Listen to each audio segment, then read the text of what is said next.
ये आकाशवाणी रायपुर है। छत्तीसगढ़ी समाचार बुलेटिन के संग प्रथा शर्मा के जय जोहार। अब सुनो आज के प्रमुख समाचार। प्रधानमंत्री हा सबो राज्य ले सेवा क्षेत्र ला मजबूती देके भारत ला वैश्विक सेवा केंद्र बनाए बर करीन आह्वान। नई दिल्ली में मुख्य सचिव मन के संग हुए 5वां राष्ट्रीय सम्मेलन ला करीन संबोधित। गणतंत्र दिवस में दिल्ली के कर्तव्य पथ पर छत्तीसगढ़ के झांकी के होइस चयन।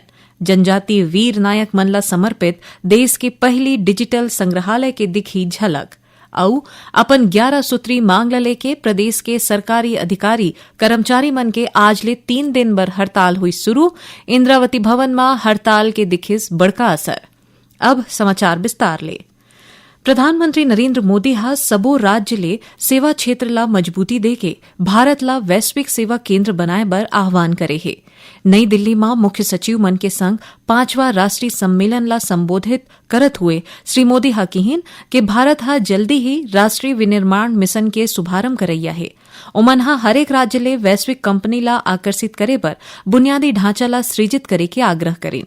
नई दिल्ली के भारत मंडपम में चलत मुख्य सचिव मन के 3 दिन के कार्यक्रम हा काली खत्म होइस। प्रधानमंत्री हा सरलग 2 दिन तक एक कार्यक्रम के अध्यक्षता करीन। अपन संबोधन में काली ओमन हा भारत के जनसांख्यिकी उपलब्धि के उल्लेख करत हुए कहिन कि देश के लगभग 70% आबादी हा कार्यशील वर्ग में हवय। एकर ले आर्थिक प्रगति बर अच्छा अवसर में उपलब्ध होए के संगे संग विकसित भारत के निर्माण में गति मिलही। रक्षा मंत्रालय के विशेषज्ञ समिति हा दिल्ली में गणतंत्र दिवस में होवैया मुख्य समारोह पर छत्तीसगढ़ के झांकी के चयन करे है। गणतंत्र दिवस समारोह में एदारी कर्तव्य पथ में जनजातीय वीर नायक मन ला समर्पित देश के पहली डिजिटल संग्रहालय के झलक देखे बर मिलही। ए डिजिटल संग्रहालय के लोकार्पण प्रधानमंत्री नरेंद्र मोदी हा नवा रायपुर अटल नगर में करे रहीन। इति झांकी के जयन बर मुख्यमंत्री विष्णुदेव साय हा बधाई दिन है। ओमन कहिन है कि छत्तीसगढ़ के झांकी के माध्यम ले आदिवासी समाज के देशभक्ति, अद्भुत वीरता और अपन सिद्धांत पर प्राण देके परंपरा पूरा देश ला देखे बर मिलही। मुख्यमंत्री विष्णुदेव साय हा जसपुर जिला के दौरा के चलत कतकोन बड़का सौगात दीन है। मुख्यमंत्री हा सरकारी स्कूल मन में डिजिटल शिक्षा ला बढ़ावा देबर जिला प्रशासन, SECL और EDCIL के बीच त्रिपक्षीय समझौता ज्ञापन में हस्ताक्षर करे है। ए परियोजना बर शासन हा 5 करोड़ रुपया के राशि स्वीकृत घलो करीन। एति श्री साय हा फरसाबहार के सामुदायिक स्वास्थ्य केंद्र परिसर ले बाल विवाह मुक्त जसपुर अभियान रथ ला हरा झंडा दिखा के रवाना करीन। ए जागरूकता रथ हा जिला के शहरी क्षेत्र के संगे संग दूर दराज के गांव में घुमत हुए लोगन मन ला बाल विवाह के दुष्परिणाम ला लेके जागरूक करही।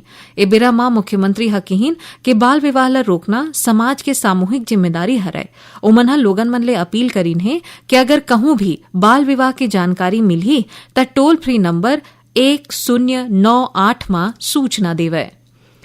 मुख्यमंत्री विष्णुदेव साय हा काली बेमेतरा जिला में हुए गुरु घासीदास लोक कला महोत्सव और राज्य स्तरीय ओपन पंथी नृत्य प्रतियोगिता में शामिल हुए। कार्यक्रम में मुख्यमंत्री हा नवागढ़ क्षेत्र के विकास पर 165 करोड़ 54 लाख रुपया के 44 ठेन विकास कार्य के लोकार्पण और भूमि पूजन करीन। संगे संग ओमन हा प्रधानमंत्री आवास योजना के 950 हितग्राही मन ला घर के चाबी घलोक भेंट करीन। ओमन हा बेमेतरा जिला में सिंचाई परियोजना के विस्तार बर 40 करोड़ रुपया और नवागढ़ के 10 ग्राम पंचायत ला सीसी रोड निर्माण बर 5-5 लाख रुपया दे के घलो घोषणा करेन। मुख्यमंत्री विष्णुदेव साय हा जसपुर जिला के फरसाबहार स्थित सामुदायिक स्वास्थ्य केंद्र में हुए कार्यक्रम के चलत फरसाबहार के संगे संग कुनकुरी और मनोरा में बनाए गए पोषण पुनर्वास केंद्र के शुभारंभ करें। ये तीनों पुनर्वास केंद्र ला 10-10 ठीक बिस्तर के सुविधा के संग शुरू करे गए है। एकर शुभारंभ के संग अब जसपुर जिला में पोषण पुनर्वास केंद्र के संख्या 6 हो गई है। मुख्यमंत्री हा पुनर्वास केंद्र में भर्ती कुपोषित लइका मन के महतारी ले उखर स्वास्थ्य और इलाज के बारे में जानकारी लीन। ओमन हा ये मौका में लइका मन बर पोषण किट के संग खिलौना घलो बांटिन। मुख्यमंत्री हा CHC फरसाबहार में बनत श्री सत्य साई मातृत्व शिशु चिकित्सालय के निरीक्षण करीन।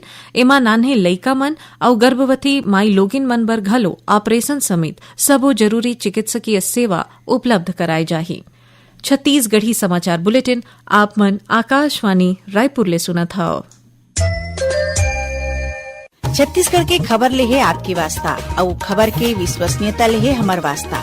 आकाशवाणी समाचार रायपुर के प्रादेशिक समाचार बुलेटिन के संगे संग हमार समसामयिक कार्यक्रम आप रेडियो के संग अपन मोबाइल में घलो सुन सकत हो। आकाशवाणी समाचार फेसबुक, ट्विटर और यूट्यूब में घलो हावय।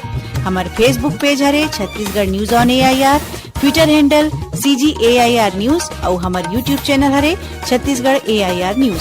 तो अब रेडियो के संगे संग आपके मोबाइल के माध्यम ले हम आप तक पहुंचत हन। छत्तीसगढ़ के हर खबर पर सुनत रहो आकाशवाणी समाचार। अब आगू बाढ़बो बाचे समाचार कोती। नवा रायपुर में हुए एक ठिन पत्रकार वार्ता में उप मुख्यमंत्री और नगरीय प्रशासन मंत्री अरुण साव पाछू 2 बछर में हुए नगरीय प्रशासन विभाग के कतकोन काम और अवैया कार्य योजना की जानकारी दीन।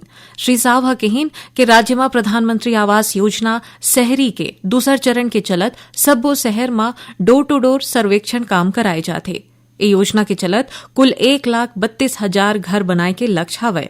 ए बेरा में श्री साव स्वच्छ भारत मिशन शहरी, स्वच्छता सर्वेक्षण, अमृत मिशन योजना, PM स्वनिधि योजना, प्रधानमंत्री ई बस सेवा योजना ला लेके घलो अपन बात रखें। अपन 11 सूत्री मांग ला लेके प्रदेश के सरकारी अधिकारी कर्मचारी मन आज ले 3 दिन बर हड़ताल में चले गए है। पहली दिन इंद्रावती भवन में कर्मचारी मन के हड़ताल के बड़का असर देखे बर मिलिस।